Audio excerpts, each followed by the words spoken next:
श्रीमद् भागवत गीता में भगवान श्री कृष्ण द्वारा दिए उपदेश में जीवन का सार समाहित है। जिस व्यक्ति ने इन बातों को जान लिया वह जीवन में सफलता का मार्ग प्राप्त कर सकता है। इसलिए गीता में भगवान कृष्ण द्वारा बताए इन उपदेशों को हर व्यक्ति को जानना चाहिए। इन उपदेशों को सफलता का मूल मंत्र कहा जाता है। ये मंत्र व्यक्ति को सही राह दिखाते हैं और इससे व्यक्ति खुशहाल व सफल जीवन व्यतीत करता है।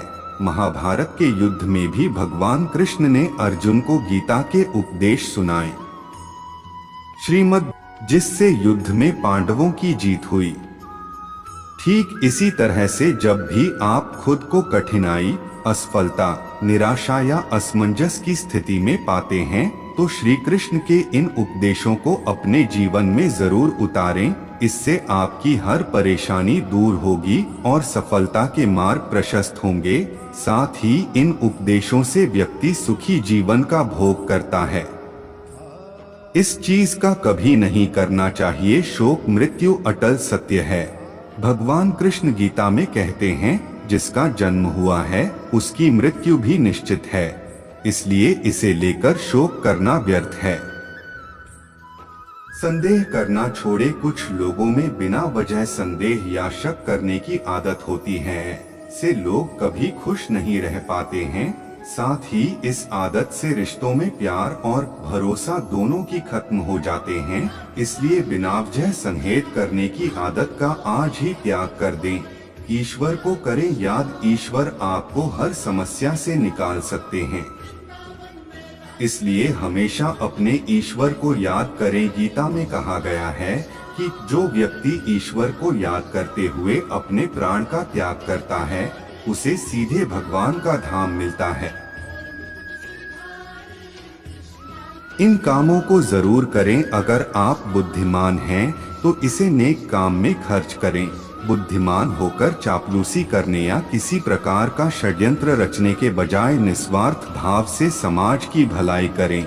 इससे आत्मसंतुष्टि होगी और समाज में आपका मान सम्मान भी बढ़ेगा। मोह का करें त्याग। गीता में कृष्ण अर्जुन से कहते हैं कि मोह को छोड़कर सत्य को जानने का प्रयास करें। किसी के प्रति मोह रखने का कोई लाभ नहीं है, खासकर शरीर के प्रति मोह रखने का कोई लाभ नहीं, क्योंकि शरीर नश्वर है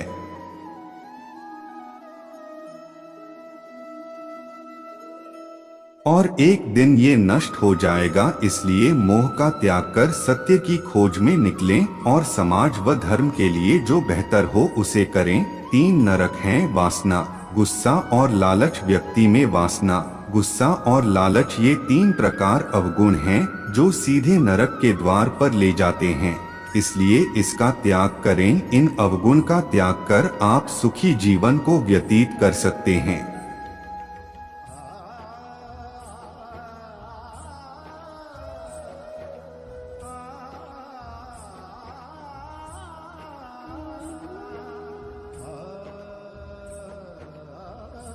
जीत और हार आपकी सोच पर निर्भर करता है। मान लो तो हार होगी और ठान लो तो जीत होगी।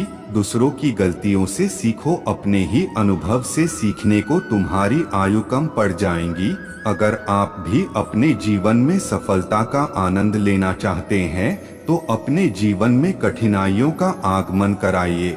संघर्ष में इंसान अकेला होता है, सफलता में दुनिया उसके साथ होती है। जिस पर भी यह जग हंसता है वह एक दिन इतिहास रचता है। सोच का ही फर्क होता है, नहीं तो समस्याएं आपको कमजोर नहीं बल्कि मजबूत बनाने आती हैं। इंसान को बहुत ज्यादा सीधा भी होने की जरूरत नहीं है। जंगल में जाकर देखो, सीधे पेड़ सबसे पहले काटे जाते हैं और टेढ़े पेड़ खड़े रहते हैं। सुख व्यक्ति के अहंकार की परीक्षा लेता है और दुख व्यक्ति के धैर्य की। अहंकार भी आवश्यक है जब बात अधिकार, चरित्र या सम्मान की हो। अपनी सफलता से खुशी मनाना अच्छा है, पर उससे जरूरी है अपनी असफलता से सीख लेना। सोच अच्छी होनी चाहिए क्योंकि नजर का इलाज मुमकिन है पर नजरिए का नहीं। दुनिया में अधिकांश लोग इसलिए असफल हो जाते हैं क्योंकि विपरीत परिस्थितियां आने पर उनका साहस टूट जाता है और वह भयभीत हो जाते हैं। प्रार्थना और विश्वास दोनों अदृश्य है, पर दोनों में इतना ताकत है जो नामुमकिन को मुमकिन बना देती है। परिस्थितियां जब विपरीत हो तब प्रभाव और धन नहीं बल्कि स्वभाव और संबंध ही लोगों के काम आते हैं। जीवन में आधे दुख तो गलत लोगों से उम्मीद रखने पर होते हैं। उम्मीद केवल खुद से करे, अंधेरे में तो अपनी परछाई भी साथ छोड़ देती है। तो ऐसे